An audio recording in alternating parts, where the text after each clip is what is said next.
आप देख रहे हैं रोशन पाकिस्तान न्यूज। जो मौजूद हैं इस्लामाबाद प्रेस क्लब में हमारे साथ इब्राहिम हक साहब मौजूद हैं। इनसे पूछेंगे कि फ़न मौसीकी कैसा था या जो उन्होंने रफ़ाई काम शुरू किए हैं उसके हवाले से पूछेंगे और ख़ास तौर पर इनसे ये पूछेंगे कि पाकिस्तान की सियासत बड़ी पुरतशद्दुद सियासत है। जो बाइडन अभी अमेरिका के सदर बने, उन्होंने आते ही अपनी आवाम को एक अच्छा पैगाम दिया। स्याह फाम को मार दिया गया था, उसके बेटे को उन्होंने झुक के सलाम किया। तो इब्राहिम हक साहब, पाकिस्तान की सियासत किस साइड पर जा रही है और ये क्या होगा इसके बाद? अल्लाह ताला बेहतरी की फरमाएगा।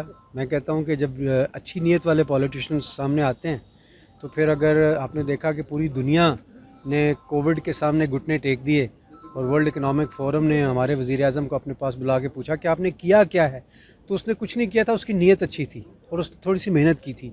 बाकी जो मसाइल हमें मिले हैं, ज़ाहिर है कि उसमें वक्त लगेगा। चीज़ें इन्फ्लेशन की वजह से महंगाई ज़्यादा है, लेकिन उनकी नॉलेज में है सारी चीज़ें।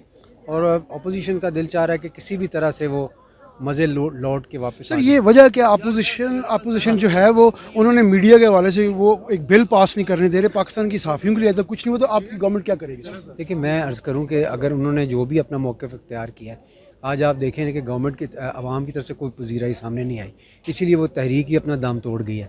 तो अल्लाह ताला बेहतरी फरमाएगा, आहिस्ता आहिस्ता तब्दीली और बेहतर तब्दीली पाकिस्तान में ज़रूर आएगी। जी बिल्कुल, अल्लाह ताला बेहतरी लेके आएगा पाकिस्तान में तब्दीली आएगी। ऐसे सियासतदान आएंगे तो पाकिस्तान में तरक्की भी आएगी। कैमरामैन डेविड सुशील के साथ शहजाद मलिक, रोशन पाकिस्तान न्यूज़, इस्लामाबाद।